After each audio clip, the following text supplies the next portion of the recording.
Hace unos meses todos vivimos en el mundo lo que fue el acuerdo final que llegó el gobierno colombiano con las Fuerzas Armadas Revolucionarias de Colombia, conocidas como las FARC. Ese acuerdo dejó a todo el mundo también con la sospecha de qué había pasado, cómo fueron esos acuerdos.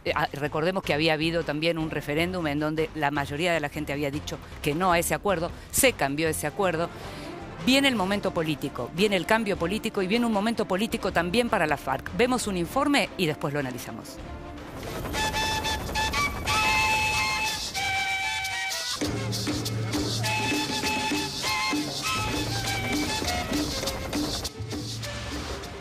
El saldo de la guerra interna en Colombia será difícil de remediar. Poco más de 50 años de conflicto armado dejaron al menos 220.000 víctimas fatales y millones de desplazados internos, a los que se debe reubicar y restituir sus tierras. El proceso de normalización política e institucional ha sido y es arduo. El primer entendimiento entre la guerrilla de las FARC y el gobierno fue sometido a un plebiscito el 2 de octubre de 2016 y su rechazo, por un pequeño margen, generó enorme incertidumbre dado el esfuerzo que habían invertido los negociadores. Sin embargo, un mes después, los referentes de las Fuerzas Armadas Revolucionarias de Colombia y los del Ejecutivo colombiano firmaron en La Habana un nuevo texto modificado en el que se incorporaron algunos cambios que solicitaban los partidarios del no, cuya voz principal es el expresidente Álvaro Uribe. Uribe, quien marchó en Medellín, se opone al pacto de paz con las FARC porque asegura que garantiza impunidad total a los guerrilleros responsables de delitos graves. Entre esos cambios se pueden mencionar la condición de que el acuerdo no forme parte de la Constitución. También, en cuanto a la Jurisdicción Especial para la Paz, se hicieron cambios. Ahora tendrá un límite de 10 años y solo podrá recibir solicitudes de investigación durante los primeros 2. Este organismo, conocido como la JEP, prevé a su vez la creación de otras instancias que serán las encargadas de hacer efectiva la verdad, la justicia y la reparación de las víctimas. Tampoco habrá jueces extranjeros en este organismo ad hoc, como se propuso inicialmente, y sus decisiones podrán ser revisadas por la Corte Constitucional. También se definió con detalles en qué consistiría la restricción efectiva de la libertad, una pena alternativa a la de prisión para quienes cuenten la verdad de sus crímenes de forma inmediata. Además, se reducirá en un 30% respecto al acuerdo anterior la financiación al partido político en que se convertirán las FARC. A mí sí me ilusiona porque no vamos a dejarnos, o sea, no tenga usted la plata y se vaya por su camino, ¿sí? A mí me ilusiona porque vamos a estar siempre juntos y vamos a trabajar por una unidad y demostrarle a un pueblo, a una comunidad, a todo el país que se puede vivir unidos, pensando en lo que a usted le aqueja, por la salud, por la educación, por una economía colectiva. En rigor, un amplio número de transformaciones que, sin embargo, en palabras del jefe negociador de la FARC-EP, Iván Márquez, preservan la estructura y el espíritu del primer acuerdo convenido.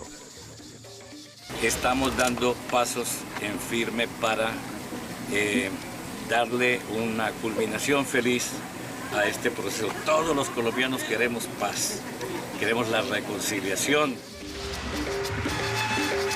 El gobierno de Colombia y la guerrilla de las FARC firmaron el jueves una nueva versión de su acuerdo de paz.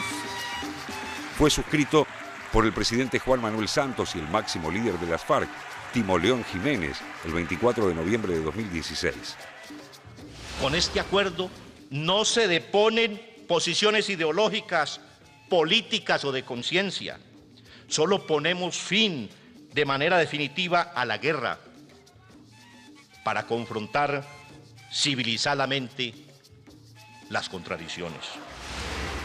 Tras la firma, que parece definitiva, pero siempre atada a los vaivenes políticos de una Colombia que elegirá nuevo presidente el próximo año, el Consejo de Seguridad de la ONU aprobó el envío y financiamiento de una misión política conformada por observadores, quienes monitorearán el cese al fuego bilateral y la llamada dejación de armas. Aquí vienen a celebrar que la paz se está construyendo. Y esa paz se está construyendo, y eso quiero ser muy claro, en buena parte por el apoyo que hemos recibido los colombianos del Consejo de Seguridad de Naciones Unidas para lograr lo que hemos logrado hasta este momento. La misión de observación y verificación del alto el fuego entre el gobierno y las FARC inició este 12 de mayo de 2017 el proceso de certificación de desarme de los miembros del grupo, con el que arrancará formalmente su integración a la vida civil. Una de las fechas clave en ese ascendente camino es el 31 de mayo de 2017, día en que culminará totalmente el desarme.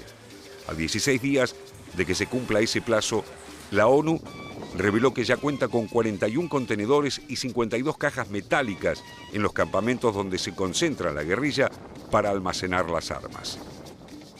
Esas armas, hay muchas armas nuevas y que además son armas que son tanto de corto calibre, de armas cortas, armas largas y armas de acompañamiento, es decir, armas de alto calibre. No obstante, persisten algunos bolsones de violencia. La Defensoría del Pueblo advirtió sobre una ola de violencia contra referentes pacifistas, principalmente los que lideran procesos campesinos, indígenas o en poblaciones más vulnerables. Gracias al cese unilateral del fuego, la tasa de homicidios en 2016 fue la más baja registrada desde 1974, pero aumentó el homicidio a líderes sociales en un 22%. Serían unos 12.000 asesinatos en todo Colombia el año pasado, según la Defensoría. Desde las FARC emitieron un comunicado que se pregunta ¿qué están haciendo las autoridades en cuanto al cumplimiento de los compromisos acordados en el sentido de combatir las bandas paramilitares al servicio de las mafias? Mientras tanto, el otro gran proceso de paz que involucra al Ejército de Liberación Nacional sigue en su curso. Ya se inició recientemente la segunda ronda de diálogos con el Ejército de Liberación Nacional en Quito, Ecuador, para lograr un alto el fuego bilateral. La tenaz oposición del uribismo, que busca desarmar en muchos aspectos la conformidad a la que se llegó con tanto esfuerzo, ensombrece el futuro de paz. En paralelo, Santos pierde adhesiones, según encuestas recientes, que registran una desaprobación de su gestión de gobierno. A las controversias por el acuerdo de paz se suma el deterioro económico de los colombianos, con estimaciones globales de números negativos para este 2017, según el Banco de la República. De acuerdo a los convenios, en las próximas presidenciales de 2018, las FARC tendrán derecho a 10 bancas, 5 en el Senado y 5 en diputados. Pero el hito histórico de esa elección configura una nueva Colombia, ya que esta será la primera contienda electoral en tiempos de paz.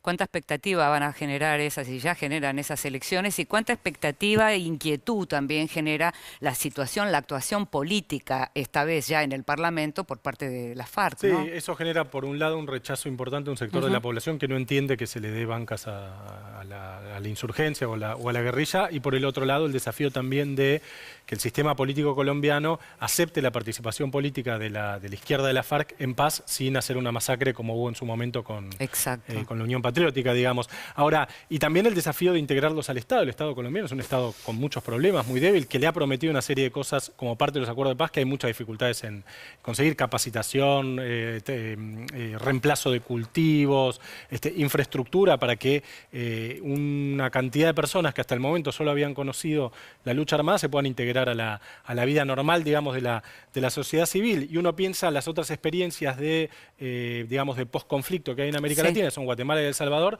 Bueno, por un lado es cierto que terminó la violencia política, ahora por otro lado es cierto que esa violencia política mutó en violencia social. Sí, las maras, por ejemplo. Las maras, el narcotráfico, etcétera. La Entonces, lumpenización. Uno dice, bueno, sociedades que están acostumbradas a vivir en conflicto armado, una vez que se pacifican o que dejan atrás ese conflicto armado, tienen el desafío de, digamos, atravesar su periodo de paz sin que ese conflicto se convierta en conflicto social o en conflicto delincuencial, digamos, ¿no? Me parece que por ahí vienen los desafíos de Colombia, ¿no? Desafíos, una experiencia de la que vamos a estar seguramente muy atentos, por lo que tiene que ver también con el proceso electoral.